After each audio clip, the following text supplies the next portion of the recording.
Welcome to this journey through one of the most disturbing cases recorded in the history of Tennessee Valley. Before we begin, I invite you to leave in the comments where you're watching from and the exact time you're listening to this narration.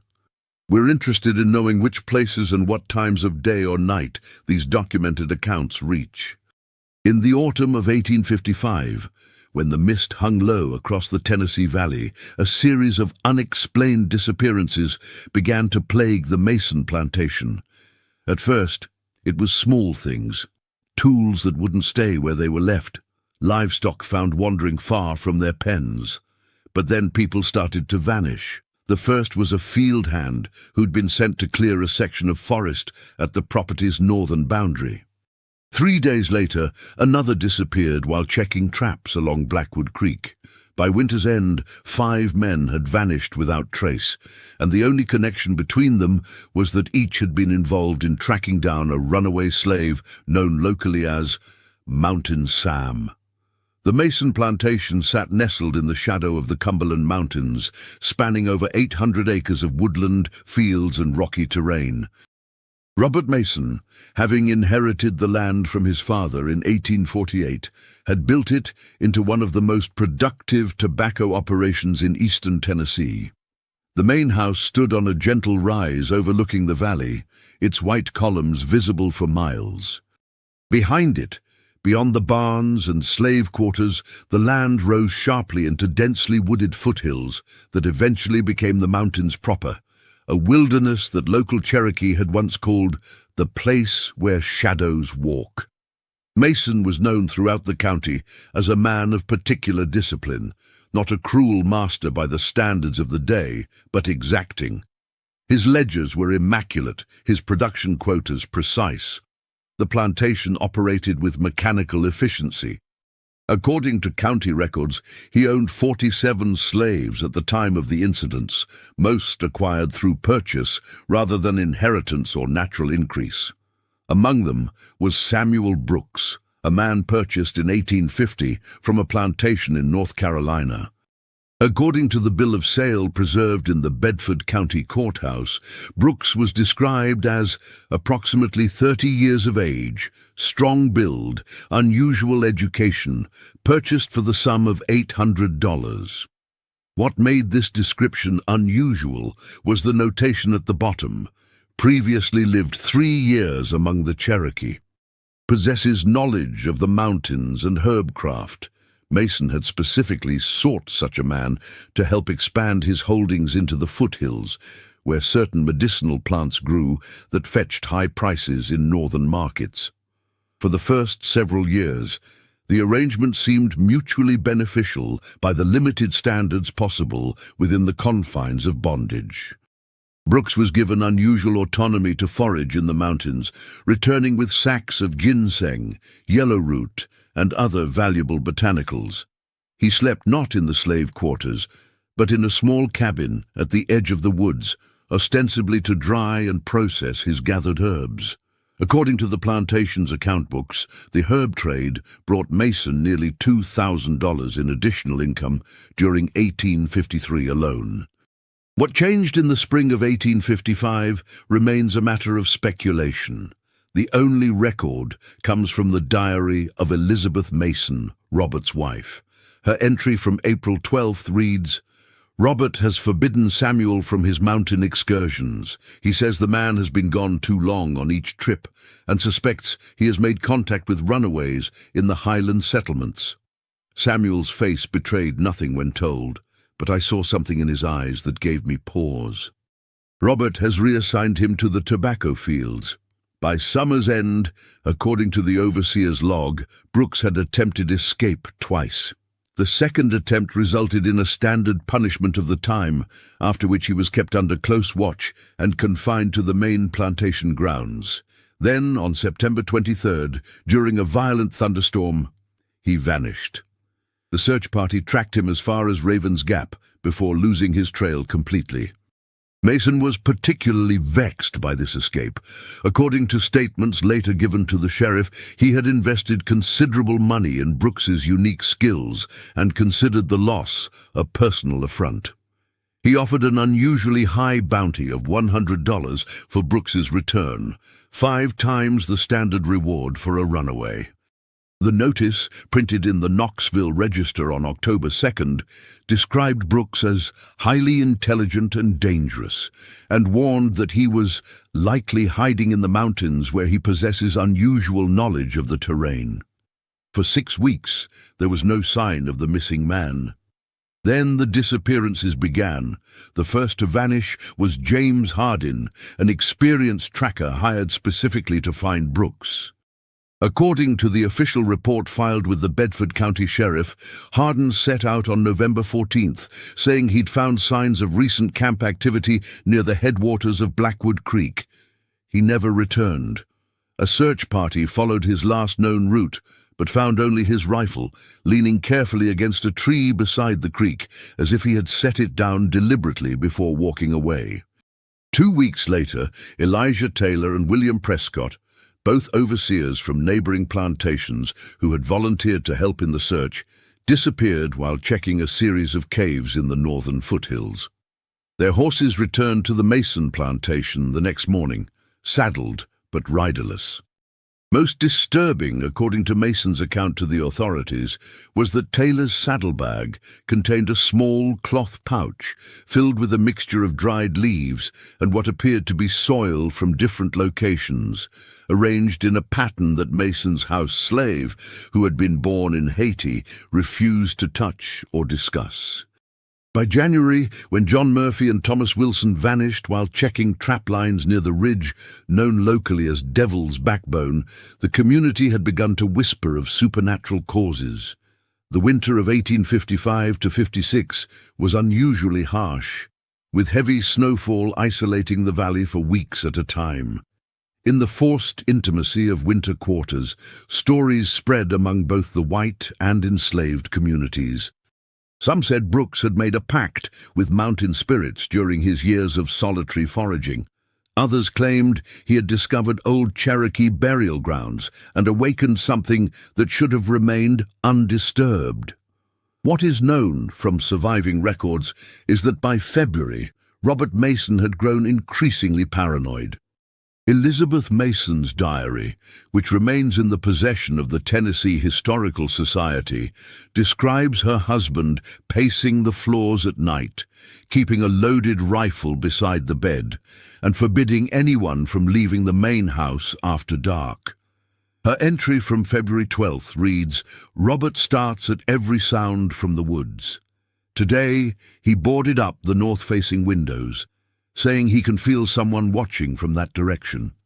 When I suggested it was merely his exhaustion playing tricks, he seized my wrist with such force I fear it may bruise. The land has turned against us," he said. "He has turned the very mountains against us." What exactly Mason meant by this cryptic statement remains unclear. What is documented is that on February 15th, he wrote to his brother in Knoxville, requesting that he contact a specialist in mountain folklore from the university. The letter, preserved in the university archives, contains a strange passage. The signs are unmistakable. Each man disappeared under different circumstances, yet each left behind something arranged in a pattern. A pile of stones on Hardin's bedroll, Taylor's pouch of earth, pine branches laid in a specific formation where Wilson was last seen. I believe these are not random, but a form of communication or ritual I do not understand. The university professor, Dr. Jonathan Blackwell, arrived at the Mason plantation on February 28th. His field journal, discovered decades later during a library cataloging project in 1965, provides the most detailed account of what happened next. Blackwell, a scholar of Appalachian folklore with a particular interest in the syncretic practices that had developed between European, African, and indigenous traditions, approached the situation with academic detachment. His initial entries express skepticism about Mason's fears, attributing them to the natural superstition that develops in isolated communities during the hardship of winter. This changed after his third day on the property. His journal entry, written in an increasingly unsteady hand, reads, "I have examined the sites where each man was last seen. Mason was correct. There is a pattern. Each location corresponds to a specific point on the property boundary, forming what appears to be a circle around the plantation. At each site I found evidence of what I can only describe as territorial markings, combinations of local materials arranged in ways that combine elements of Cherokee boundary warnings with something else I cannot identify. Most disturbing is that new arrangements appear daily, moving steadily inward. Whatever is happening, it is not static, but progressing according to some design." Blackwell's subsequent entries document his attempts to understand the pattern. He interviewed the remaining slaves, most of whom refused to speak openly, but directed him to an elderly woman named Ruth, who had been on the plantation since Mason's father's time. According to Blackwell's notes, Ruth explained that Brooks had not simply lived among the Cherokee, but had married into a mountain clan and learned their ways before being captured and sold. "He knows how to talk to the land," Blackwell quotes her as saying. "He knows how to make the mountains listen." The professor initially interpreted this as metaphorical, an expression of Brooks's practical knowledge of the terrain. His understanding changed on March 3rd, when he accompanied Mason and 3 armed men to investigate a strange discovery at the spring house. According to his account, they found the water had turned a rusty red color overnight. Mason assumed blood contamination and ordered the spring drained. What they found instead, Blackwell writes, were hundreds of specific roots and berries placed strategically around the underground spring head. Plants that Blackwell recognized as having significance in Cherokee purification rituals, but arranged in a pattern he did not recognize.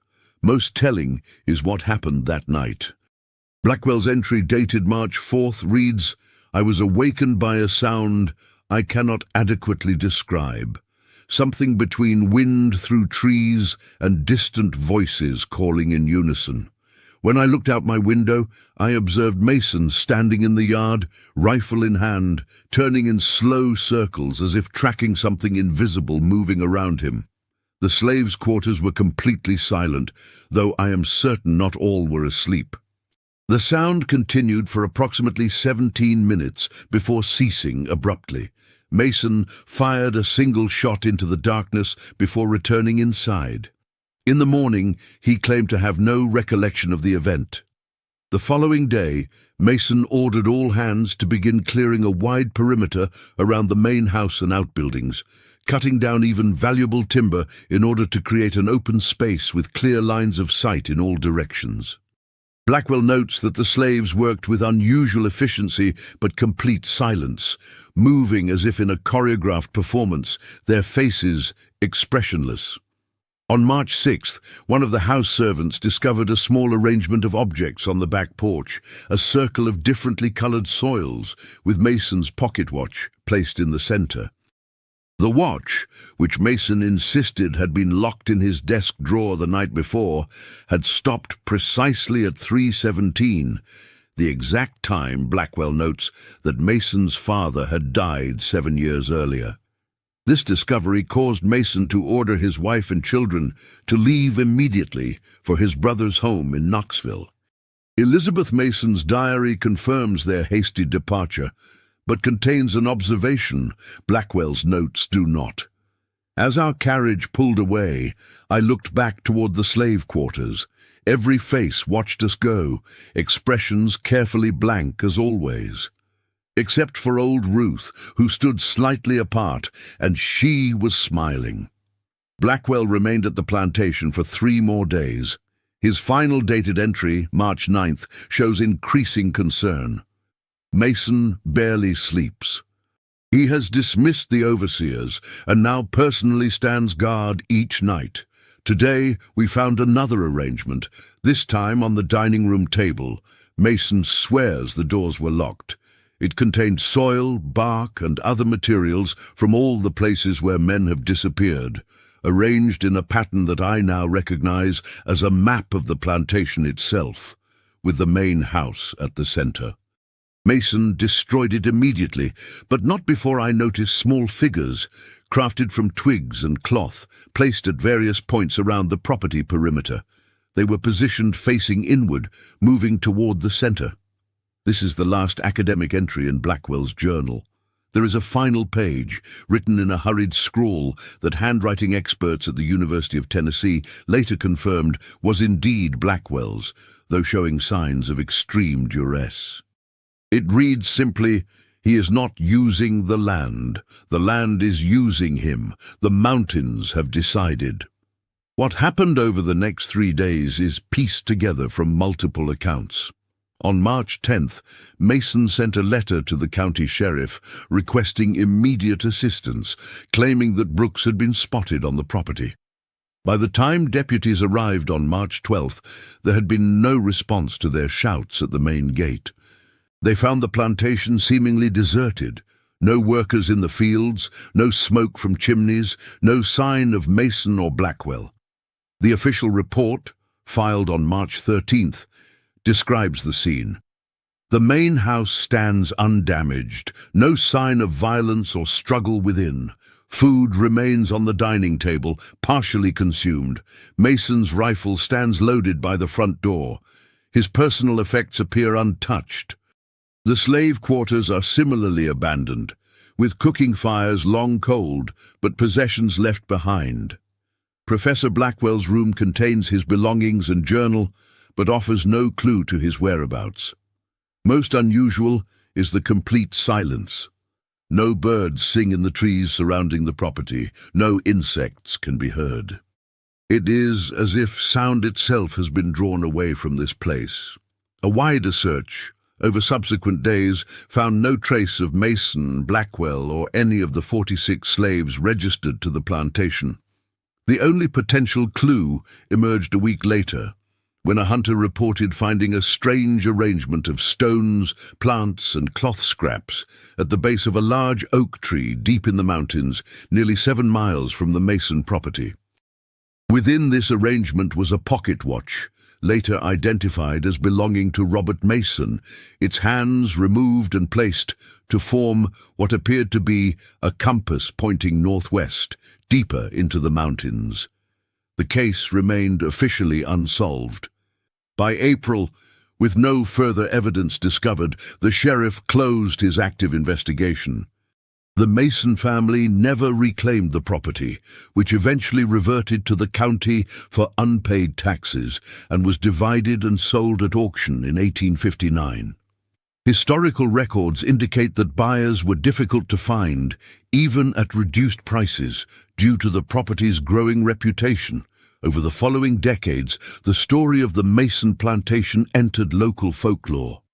While various embellishments emerged, certain consistent elements remained in all versions. The silences, the strange arrangements of natural materials, the sense that the land itself had somehow been turned against its owners. In 1927, a graduate student from Vanderbilt University investigating Appalachian folk beliefs conducted interviews with elderly residents of the area.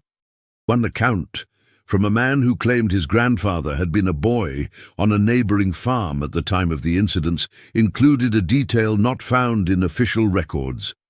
According to this source, 3 days after the sheriff's initial investigation, a group of local men ventured further into the mountains than the official search had gone. In a remote valley, they allegedly found evidence of a settlement. Recently constructed cabins arranged in a circle around a central clearing.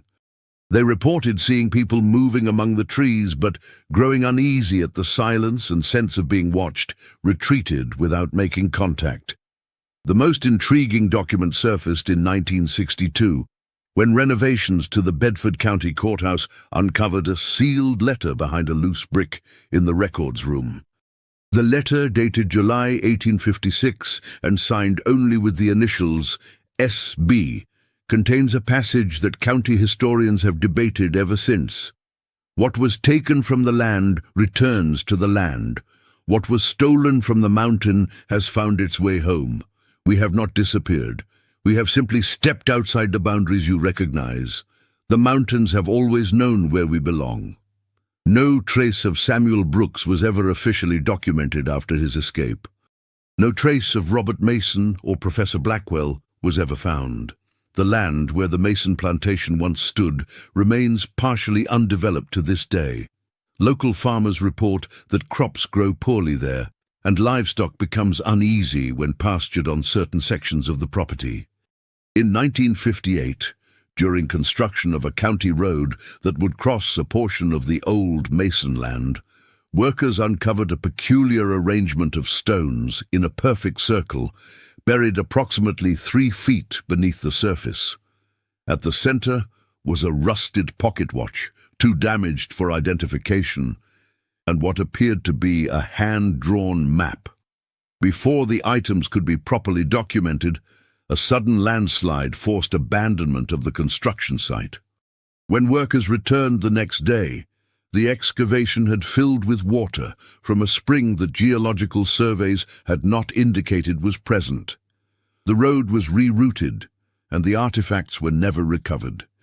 The most recent documented reference to the case comes from 1968, when an elderly woman, claiming to be a descendant of one of the families from the Mason plantation, approached the Tennessee Historical Society with a small leather-bound book she described as being passed down through generations of her family. Society representatives arranged to meet her the following week to examine the document, but she never arrived for the appointment. Inquiries at the address she had provided revealed that no one by that name had ever lived there. The book, whatever it contained, was never seen. Some who study the case today suggest that what happened at the Mason plantation was simply a successful slave rebellion, concealed by folk tales and superstition. Others point to the consistent reports of silence, strange arrangements, and the peculiar way the land itself seemed to participate in the events as evidence of something less easily categorized. What remains undisputed is that in the spring of 1856, 48 people vanished from a plantation in the Tennessee Valley, leaving behind only arrangements of stones, soil, and plants that pointed toward the mountains, as if providing a path for those who knew how to read the signs.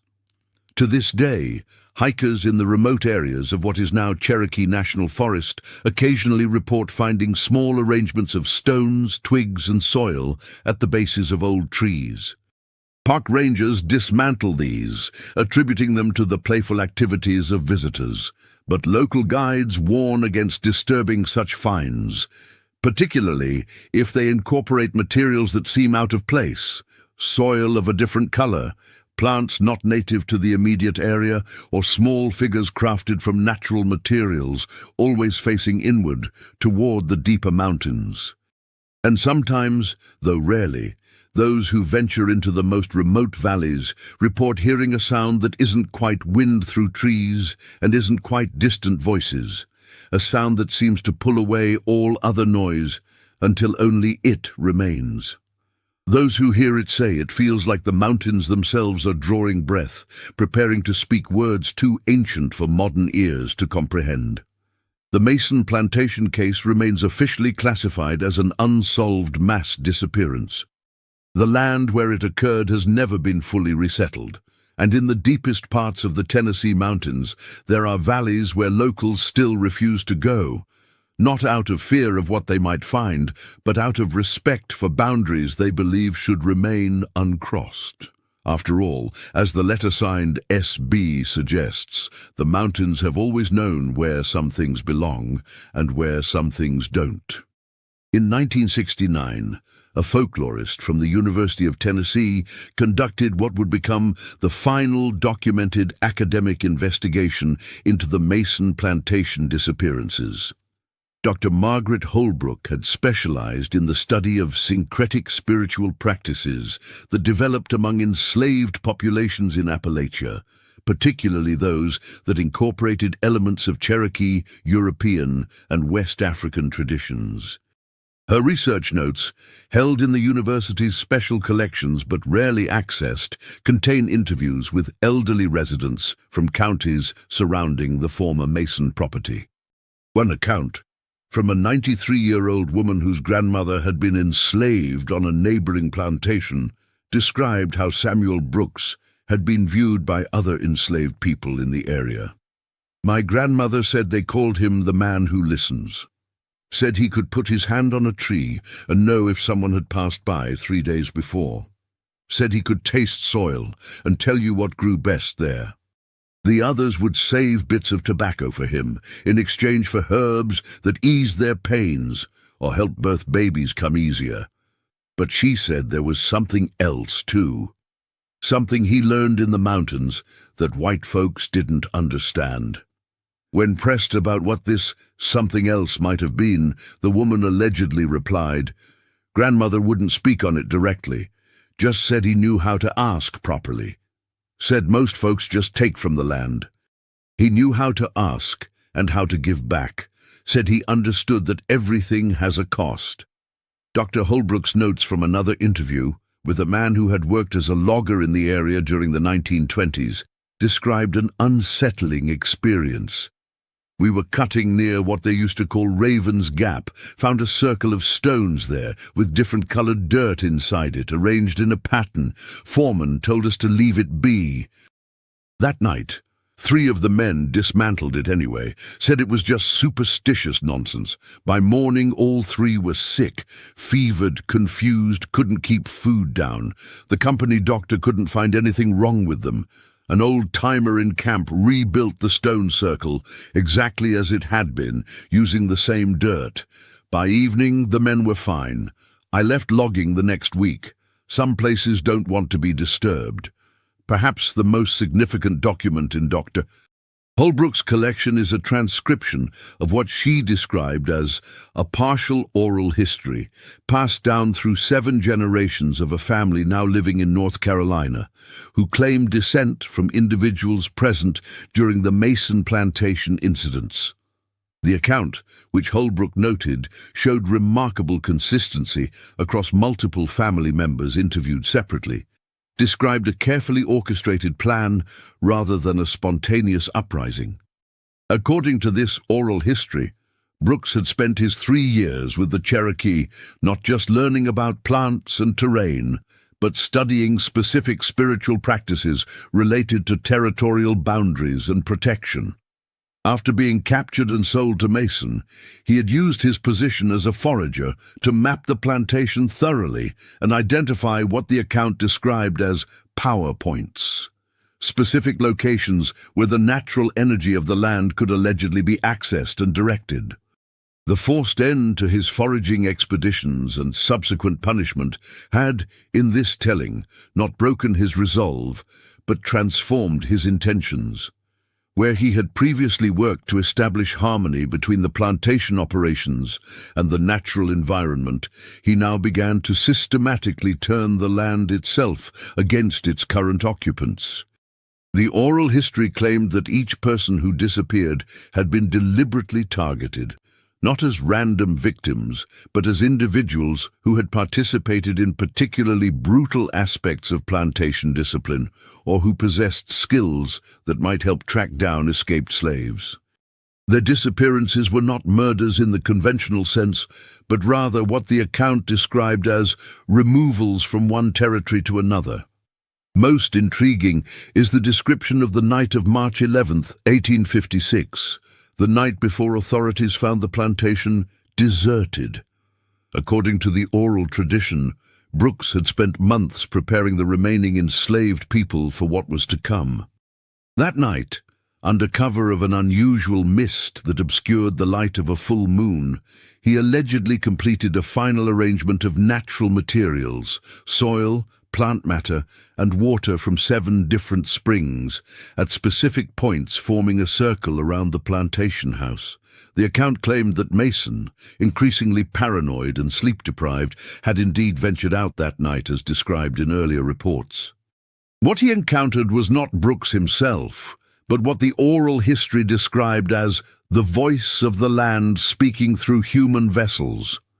The enslaved people, moving silently through the mist, each carrying items from the natural world, arranged in specific patterns, speaking in unison words that Mason would have recognized as a mixture of Cherokee, English, and phrases from various West African languages. Dr. Holbrook noted that this description aligned with fragmentary accounts from the time that had been dismissed as superstitious exaggeration. What happened next, according to the oral history, was that Mason, Professor Blackwell, and all 46 remaining enslaved individuals walked together into the mountains, not under physical duress, but in what was described as a procession of choosing, where each person made an individual decision whether to follow. The oral tradition maintained that they established a settlement deep in the mountains, in a valley that could only be found by those who knew specific markers. There, according to the account, they lived in an unusual arrangement, neither fully free nor enslaved in the conventional sense, but bound by agreements with each other and with the land itself. Mason and Blackwell, separated from the systems of power that had defined their previous lives, became dependent on the knowledge of those they had once controlled. The settlement allegedly existed for nearly 40 years, maintaining complete isolation